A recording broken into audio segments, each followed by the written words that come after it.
when I'm asking myself, is this resistance or is it actually valid negativity? Maybe I shouldn't be doing it. And my mantra is, when in doubt, it's resistance. Yeah, that's right. In other words, you can pretty much bet 99.9% of the time we're just trying to sabotage ourselves.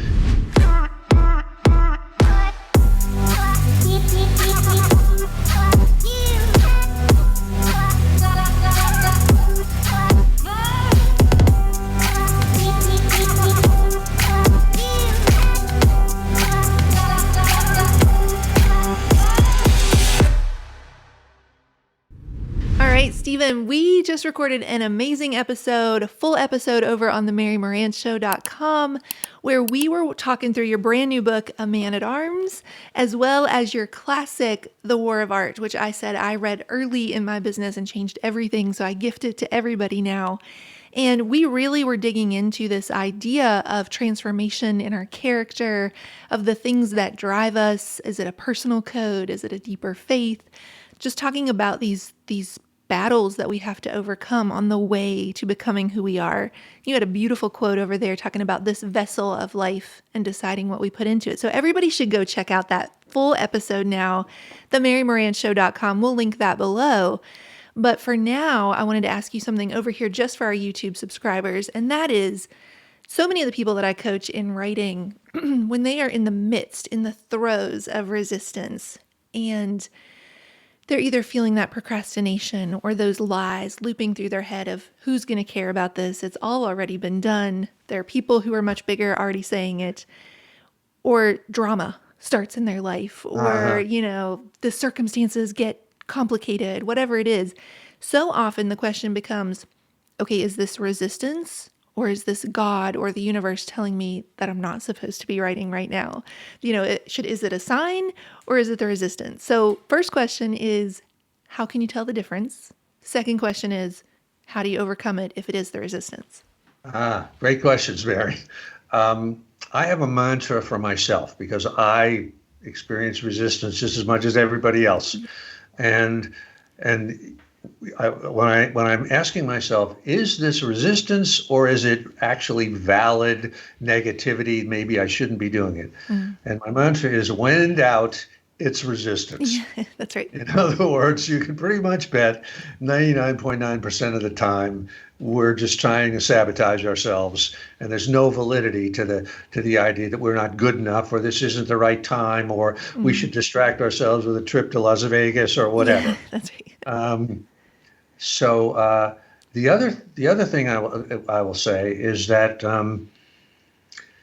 this is another axiom that I believe is absolutely true about resistance, that the more resistance, or let me say it this way, the more important a project is to our soul's evolution, to our good, right? The more resistance we will feel to it. If it's some little dinky project, we won't feel any resistance at all. But if it's Moby Dick, if it's the major thing, then we'll feel massive resistance. So that's a good news in the sense that when we feel ourselves overwhelmed with resistance, right? We can't get out of bed in the morning. We can't sit still. That's a good sign because it means that the dream, the project, whatever it is really, really important to us. And I'm struggling with this myself right now. And I've got a project, and the voice in my head is saying, this is the lamest project you've ever thought of. You have a reputation. You're going to totally ruin it. Yes. Everybody's going to be laughing at you by the time this is done. They'll say you're an idiot. You're an imposter. And I'm taking that as a good sign. That if resistance is hitting me so hard, it must be because it really doesn't want me to do this.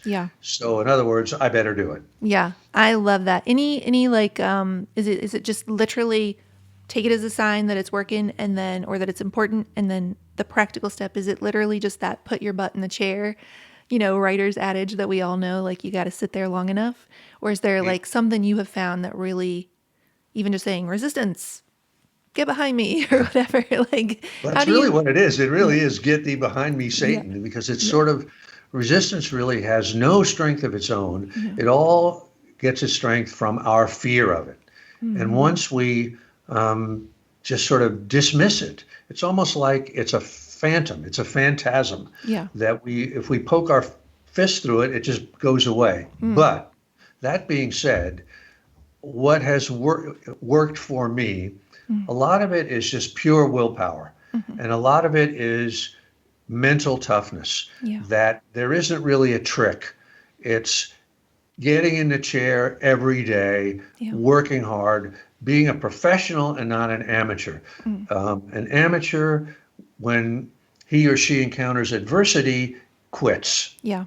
Right? An amateur only shows up when he or she is in the mood.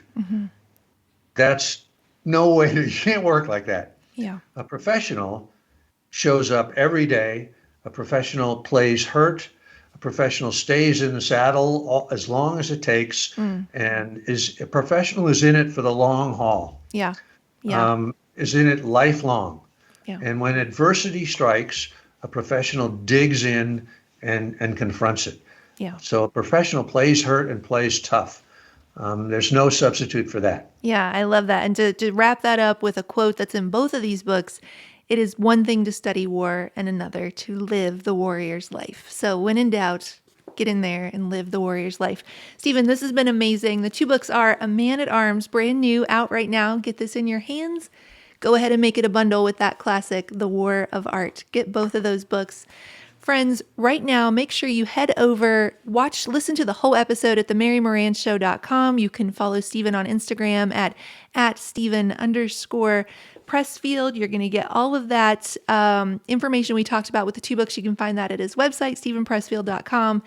And while you're here, make sure you like and subscribe so you never miss any of these bonus episodes. Until next time, friends, this is The Mary Marantz Show.